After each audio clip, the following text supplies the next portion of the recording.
Good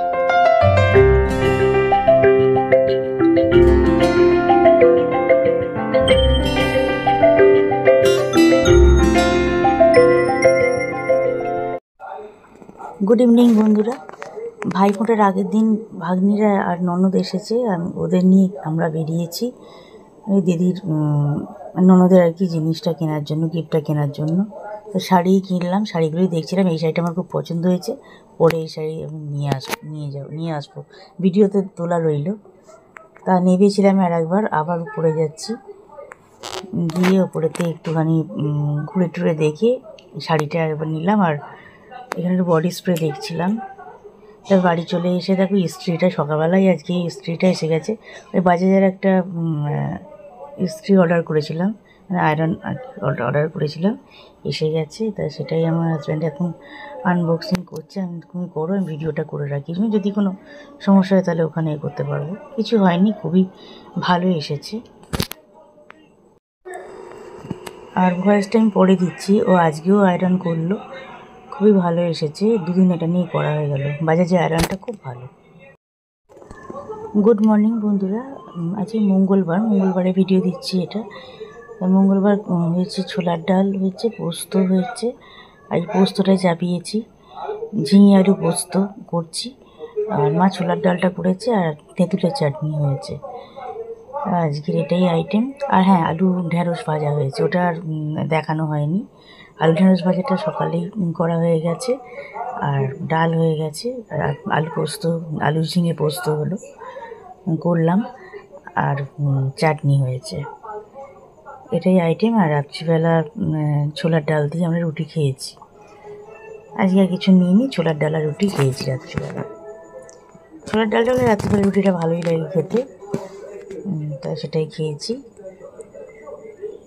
আর এই যেখানেতে পোস্তটা একটু দেখিয়ে দিলাম, আমি জাস্ট একটু ফটোগুলোই শেয়ার করেছি, রান্নাটার কিছু আলাদা করে দেখাইনি। আর দেখাতে তখন ভালোও মানে ভিডিও করতে ভালো লাগছিল না, সত্যি কথা বলতে গিয়ে, ওই জন্যই করিনি। আর পোস্ত তো আগে অনেক করেছি, বা সবাই করে পোস্ত, আর কি নতুন করে দেখাবো। জাস্ট একটু ফটোগুলো তুললাম, তুলে তোমাদের শেয়ার করে দিলাম। এই যে এইটা হয়ে যাওয়ার পর ফাইনাল লুকটা। আমি একটু পোস্তটা মাখামাখি করি, দারুণ টেস্ট হয়। দুদিনের করেছি, মঙ্গল বুধবার দুদিনের জন্য। একটু দেখিয়ে দিলাম, ডাল হয়ে গেছে, ডালটা কুকারে আছে। আর পোস্তটা ওই যে আর একবার দেখালাম, তখন করছি। আলু ঝিঙে পোস্ত, আলুগুলো একটু ভাজা করে নিয়েছি, পোস্ত তারপরে ঝিঙেগুলো দিয়েছি, 5 ফোড়ন, শুকনো লঙ্কা ফোড়ন দিয়েছিলাম। দিয়ে এবার পোস্ত, তিল, কাঁচা লঙ্কা দিয়ে বেটে নিয়েছি। বেটে নিয়ে বাটনাটা দিয়ে দিয়েছি, দিয়ে তারপরে হলুদ গুঁড়ো, লঙ্কা গুঁড়ো, নুন আর সামান্য চিনি দিয়েছি। দিয়ে এবারে ভালো করে নেড়ে চেড়ে দিয়ে চাপা দিয়ে দিলাম, হতে দিলাম। হয়ে গেলেই জলটা, যতক্ষণে জলটা টেনে যায় আর কি, পোস্ত তিল যখন আছে তাড়াতাড়ি টেনে যাবে। আর এই যে তেঁতুলের চাটনি, এটাও শেয়ার করে দিলাম। গুড ইভিনিং বন্ধুরা। চা নিয়ে চলে এসেছি, শাশুড়ি মাকে আর হাজব্যান্ডকে চা দিয়ে দিয়েছি। এটা আমার চা, একটা করে মেরি বিস্কুট, একটা করে টপ বিস্কুট নিয়ে চা নিয়েছি। এখন চাটা খেয়ে নিই, তারপর মঞ্জিনিসে একটা অর্ডার করেছি, সেটা আসলে তারপর শেয়ার করছি। আজকে আবার একটু মঞ্জিনিস থেকে নিলাম, কারণ ভাইফোঁটার দিনকে রাত্রিবেলা নিয়েছিলাম, সেদিনকে আমার হাজব্যান্ড খায়নি, ওর পেট বাড়ছিল, ওই জন্য আজকে একটু নিলাম। এইসব প্লেটগুলো নিয়েছি, নিয়ে নিই। আজকে মিওনিজে ভরপুর। আর একটা প্যাটিস নিলাম, সবাইকে বার করে নিই। যে চিকেন হটডগ নিয়েছি,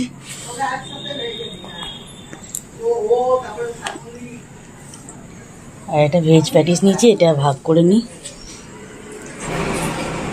মঞ্জিনিসের চিকেন হটডগটা দারুণ টেস্ট, যারা এখনো ট্রাই করোনি করে নিতে পারো, দারুণ টেস্ট।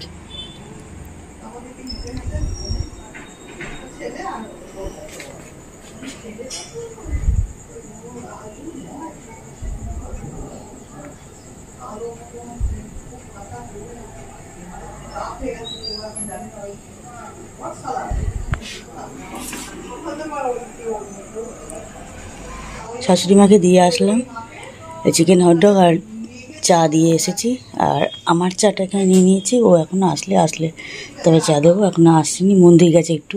ফোন করলাম, বললো আসছি। খেয়ে দেখো, এই তো এখানে সব অর্ডার করেছিলাম, ওর রেডি করা আছে, আসছে এক্ষুনি। দারুণ জিনিস। হ্যাঁ, চিকেন হট ডগ, ওটা না খাওয়ার কি আছে। শুধু প্যাটিসটা ভাগ করে নেবো দুজনের। মা তো খেতে পারবে না, ওইটাই বলছে খেতে পারবো কিনা জিজ্ঞেস করছে। এটা আমার হাজব্যান্ডের জন্য রেখেছি, আসছে এক্ষুনি। ভাইফোঁটার দিন আমরা খেয়েছিলাম, ওই জন্য আর ও খায়নি। ও তখন মন্দিরে চলে গেলো, বললো পেটটা ভালো আছে, আজ অন্য কিছু খাবো না। আবার রাত্রে চিকেন আর রুটি খেয়েছে, যার জন্য আর ওর জন্য আর অর্ডার করিনি বা নিইনি। আমাদের সবার জন্যই, বাকি আমাদের সবার জন্য করেছিলাম। গুড মর্নিং বন্ধুরা, আজকে বুধবার। দেখো, ওই অন্ধ্র উপকূলে মান্থা ঝড়টা ল্যান্ডফল হয়েছে, সেটার এফেক্টটা এখানে হয়েছে, মানে এখানে বলবো না, সর্বত্রই হয়েছে।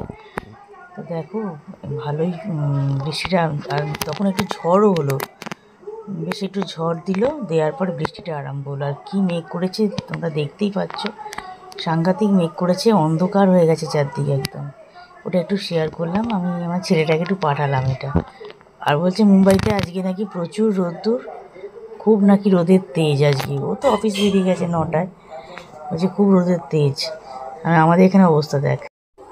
ওকে শেয়ার করছিলাম, ভিডিওটা করছিলাম ওর জন্য। দেখো বৃষ্টি এসে গেল।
গুড মর্নিং বন্ধুরা, আজকে বানাচ্ছি পাবদা মাছের ঝাল।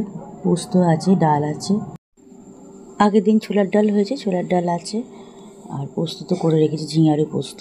আর পাবদা মাছের ঝালটা করলেই হয়ে যাবে। আজকে ভাত করব, সেভাবে মাছটা ভাজতে দিচ্ছি। তেলটা কড়াই দিয়েছি, দিয়ে এবারে তেলটা ভালো মতন গরম হয়ে গেলে ওর মধ্যে নুন দিয়ে দেবো, দিয়ে তারপরে পাবদা মাছগুলো দেবো। পাবদা মাছ ভীষণ ফাটে, আমি শেয়ার তাও করেছি। দেখো, আমি একদম গ্যাস কমিয়ে দিয়ে ভাজছিলাম, এখনও এতগুলো আছে। টোটাল 8 পিস ভেজেছি, দুদিনের মতন করলাম। দেখো আমার মাছ ভাজা কমপ্লিট হয়ে গেছে, 8 পিস মাছ বললাম ভাজা হয়ে গেছে। এবারে মশলাটা রেডি করছি। এই আদা রসুনের এই যে ছোটো গরুটা, এটার মধ্যে আমার একটুখানি আদা রসুন ছিল, আমি ওটার মধ্যেই হলুদ গুঁড়ো, লঙ্কা গুঁড়ো, ধনে গুঁড়ো, জিরে গুঁড়ো দিয়ে দিয়েছি, দিয়ে জল দিয়ে গুলে নিয়েছি, নিয়ে সর্ষে পাউডার দিয়ে দিয়েছি, দিয়ে আরেকটুখানি গুলে নিয়েছি। এবার ওই পেস্টটাই দিয়ে দেবো। এই কালো জিরে আর টমেটো, কাঁচা লঙ্কা দিয়ে নুন দিয়ে একটু ভাজতে বসিয়েছি। একটু নরম হয়ে গেলে টমেটোগুলো, এবার আমি এই পেস্টটাকে গুলে নেব, ভালো করে গুলে নিয়ে, দেখো গুলে নিলাম, গুলে নিয়ে এবার ওই পেস্টটাই দিয়ে দেবো। এখানে সর্ষে বাটাটাও দেওয়া আছে, দেখো ভালো করে গুলে নিয়েছি। এবারে এই পেস্টটা দিয়ে দেবো,